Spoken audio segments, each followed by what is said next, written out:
Happy Monday, everybody. My name is Brandon Rosa, and welcome to episode 298 of the Xbox in 10 podcast, your weekly source of Xbox gaming news covered in around 10 minutes. Every Monday, this podcast covers new game releases, the previous week's gaming news, and we all learn an Xbox-related fun fact together. This show is on YouTube and podcast services around the world, so please subscribe in your favorite and leave a review. Xboxin10.com, no numbers, is your quick source for links to all of our podcast destinations and social media profiles, which you can follow at Xboxin10. To start, let's talk game releases. The big games out last week were Marvel vs. Capcom Fighting Collection Arcade Classics and Kingdom Come Deliverance 2. The games coming out this week include Fall Asleep, Penguin Flight, Pyramids and Aliens Escape Room, Super Forklift 3000, Super Jaeger Bomb 2 Go East, Metal Suits Counter Attack, Phantom Breaker Battlegrounds Ultimate, Rugby 25, Recall Empty Wishes, Shiniska, Afterlove EP, Blood Hunting, Bumblebee Search for Happiness, Chibi Ninja Shinokin Treasure of Demon Tower, Doggy Up, Dead Dragons, Whole Theory, Stickman Odyssey, Replay Boys, Unsolved Case Above the Law Collector's Edition, Witch of the Metaloop, and Tomb Raider 4-6 Remastered.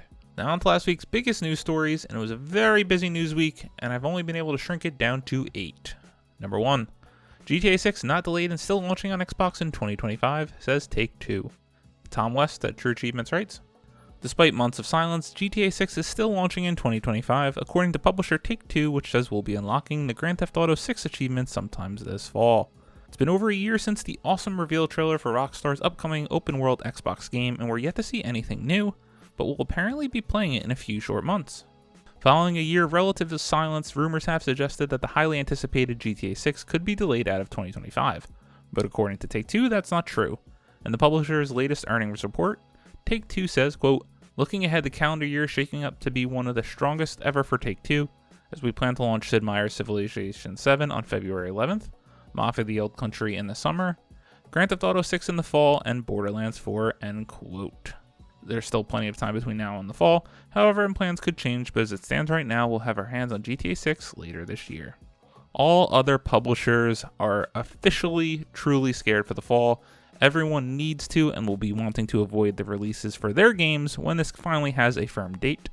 It still seems crazy that we're going to get it in, say, 8 months, but it doesn't matter. Whenever this game comes out, even if they show nothing from now until then, it's going to make hundreds upon hundreds of millions of dollars. Crazy. Can't wait to get my hands on it, even though I've never finished a GTA game. Will this finally be the first one?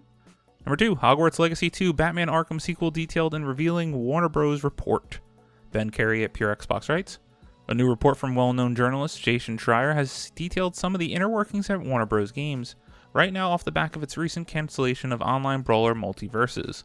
The report goes over a bunch of WB studios and what they're working on, mentioning Hogwarts Legacy DLC and a sequel, more Batman, Wonder Woman, and lots more. To kick things off, more Hogwarts Legacy is reportedly in the works at WB Games, as the headline suggests. Bloomberg says the developer Avalanche Software is making a sequel to the 2023 hit, while also reiterating that the previously reported DLC for the first game is still in the works too. We have no release timeline on either of these projects just yet, but the sequel is expected to be many years away. Another WB story most will be interested in here is what's next for Rocksteady Studios, after its high-profile struggles with Suicide Squad Kill the Justice League. And what's bound to be music for the ears of many fans, Rocksteady is reportedly working on a new Batman game, following the success of its Arkham trilogy on the Xbox 360 and Xbox One. Finally, 2 other Warner Bros. Teams were also discussed in this revealing report.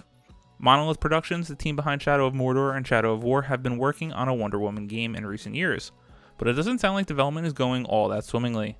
It seems to still be in development, but challenges following the changes in Monolith's leadership and issues surrounding the game's technology mean we probably won't see that for some time either. The other studio touched on here was WB Games Montreal, the team that brought us Gotham Knights in 2022.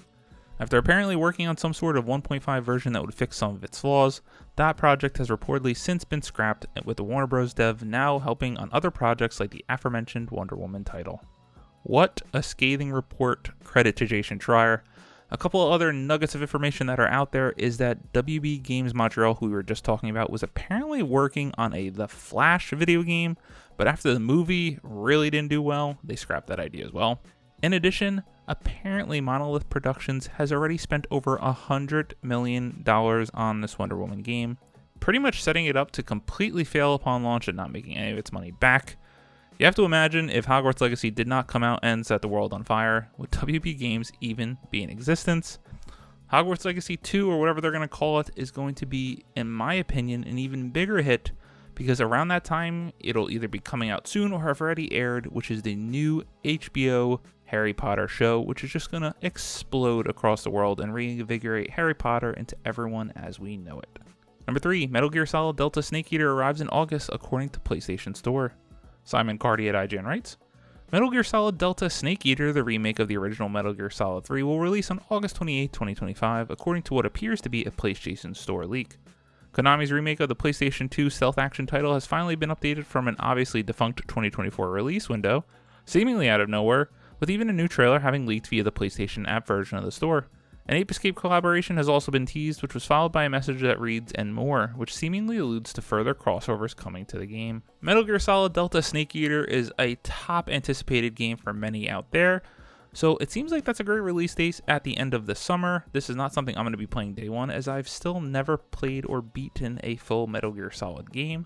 I want to go out and play the originals. Will that ever happen, or do I just jump in the timeline order which this game starts with? We shall see. Number 4, Avowed has a 60 FPS mode on Xbox Series X, confirms Obsidian. Ben Carey at Pure Xbox writes, back in 2024, Microsoft confirmed that the console version of Avowed would aim for 30 FPS, but it's looking like developer Obsidian has since managed to squeeze more out of the Series X in the meantime. In a new rapid-fire interview with game director Carey Patel, the lead dev confirms that Series X players can enjoy Avowed at up to 60 FPS. This confirmation follows speculation in recent weeks about how the game is performing on Series X and S, although we're yet to hear more about the updated Series S targets at this time. The good news is there's not much more patience required from you avid RPG players. Avowed hits early access in just a week's time on February 13th, before the full game Xbox Game Pass launch follows on February 18th. A quick one, but an important one, as we all want that smooth on the eyes 60 FPS in all of our console games, for the console fanbase like myself who wants to enjoy all their games on Series X. Number 5, Battlefield 6 will launch on Xbox by April 2026. Tom West at True Achievements writes, we now have a Battlefield 6 release window, as EA has confirmed that the highly anticipated game will arrive sometime before April 2026.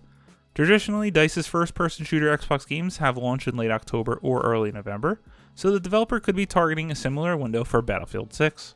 EA's latest financial report reveals that the currently untitled Battlefield 6 will launch by March 31st, 2026.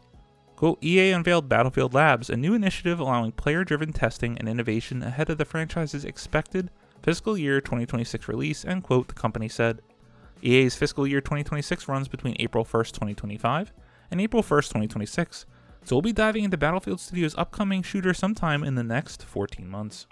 I would not put my money on this release date, but they have said it to shareholders, so it's got a little more credence than a normal announcement would. Battlefield 6 absolutely needs to be a big thing. Battlefield 2042 simply did not, and they have since pulled Vince Zampella to help oversee the revival of Battlefield with Battlefield 6. Seems like they're doing very early player testing, which is great, and if you're interested, go sign up to be a part of the Battlefield Labs. Number 6, Capcom Spotlight February 2025 and Monster Hunter Wilds Showcase, everything announced. Adam Bankhurst at IGN writes, the latest Capcom Spotlight and the Monster Hunter Wilds Showcase have arrived, and they have revealed a ton of new details for a wide array of Capcom games, alongside a new story trailer and open beta 2 details for Monster Hunter Wilds. We were also treated to more details on Onimusha Way of the Sword, and Onimusha 2 Samurai Destiny Remaster, a release date for Capcom Fighting Collection 2, and much more. So I admit, I didn't even know that this showcase was happening. I'm just going to read the headlines, so if you want to find out more, simply look it up. So the headlines included, Onimusha Way of the Sword gets a bunch of new details. Onimusha 2 Samurai's Destiny is getting a remastered version in 2025. Monster Hunter Wilds Open Beta 2 to feature a flagship monster Arkveld. Monster Hunter Wilds reveals Ice Shard Cliffs and new enemies just waiting to be fought. Capcom Fighting Collection 2 launches on May 16th. And Street Fighter 6 adds Fatal Fury May on February 5th. Monster Hunter Wilds is a game I would love to give a chance to, considering I played Monster Hunter Rise, which was my very first Monster Hunter game, and reviewed so on this channel, which was the channel's first review. Thank you, Capcom, for that one. But I just don't know if I'm going to have time. There's just too many things going on in life, and this game certainly demands a lot of your time and attention. Number 7, Final Fantasy 16 and 7 Remake Xbox announcements reportedly on the horizon. Tom West at True Achievements writes, According to a new Final Fantasy XVI and Final Fantasy VII Remake Rebirth Xbox announcement rumor, Square Enix could be preparing to bring 3 more Final Fantasy games to Xbox. The games will reportedly be announced for Series X and S soon, letting us perhaps finish these massive Xbox RPGs and our Final Fantasy collection by 2026. According to industry insider Nate the Hate on Reset Error, Square Enix is preparing to launch Final Fantasy XVI, Final Fantasy VII Remake, and Final Fantasy VII Rebirth on Series X and S by 2026. Final Fantasy XVI will reportedly release sometime in the spring, while Final Fantasy VII Remake is set to arrive later this year. Final Fantasy VII Rebirth will apparently arrive in 2026. Although Nate suggests that all 3 could be announced at the same time for maximum impact, announcement timings are currently unknown. Had to put this in there, getting these games over from their PlayStation console exclusivity, the games are on PC, would be huge for Xbox console gamers. I would be most intrigued to see how these games actually sell on the Xbox platform and if they're really going to make much of any money. And number 8, Idea Xbox Showcase to kick off IGN FanFest 2025. Jesse Wade at IGN writes, Idea Xbox is kicking off IGN FanFest this year with an exciting new showcase on February 24th. Get ready to see trailers, gameplay, and reveals from indie studios including Raw Fury, Team 17, Akupora, 11-Bit, and many others. Highlights include the next big collaboration for Balatro and much, much more. Check out some of the studios who will be part of the Idea Xbox Showcase below. 11-Bit, Big Fan, Critical Reflex, Daedalic, GameSource Entertainment, No More Robots, Panic, PlayStack, Raw Fury, Thunder Lotus, Cult Games, Team 17, Curve, Akupora Games, and Don't Nod. While we wait for all things Xbox, make sure to check out our biggest reveals from 2024's Idea Xbox partnership with IGN, where it shed exclusives from games including Dungeons of Hinterberg, 33 Immortals, Aster, Blade of the Monolith, Vampire Survivors, and much more.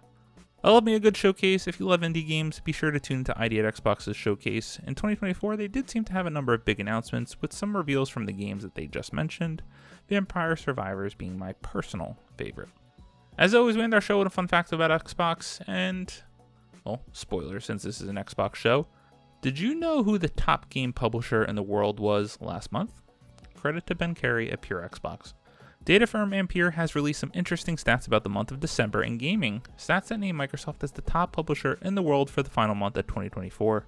According to the analyst Goop, $465 million was spent on Xbox games last month, making Microsoft the biggest publisher across Xbox, PlayStation, and PC. Can you imagine how all those Microsoft corporate folk are reveling in the fact that they were the biggest publisher in the world and all that money? While Xbox is at the bottom of the very barrel for all the things that make Microsoft the most money in their corporation, this is still a big deal. And this is only going to get bigger and better as they continue to release big games across all consoles and ecosystems, especially this year with the rumors that we might get Halo the Master Chief Collection on Switch and PlayStation, as well as Gears of War. Those 2 heavy hitters would be massive.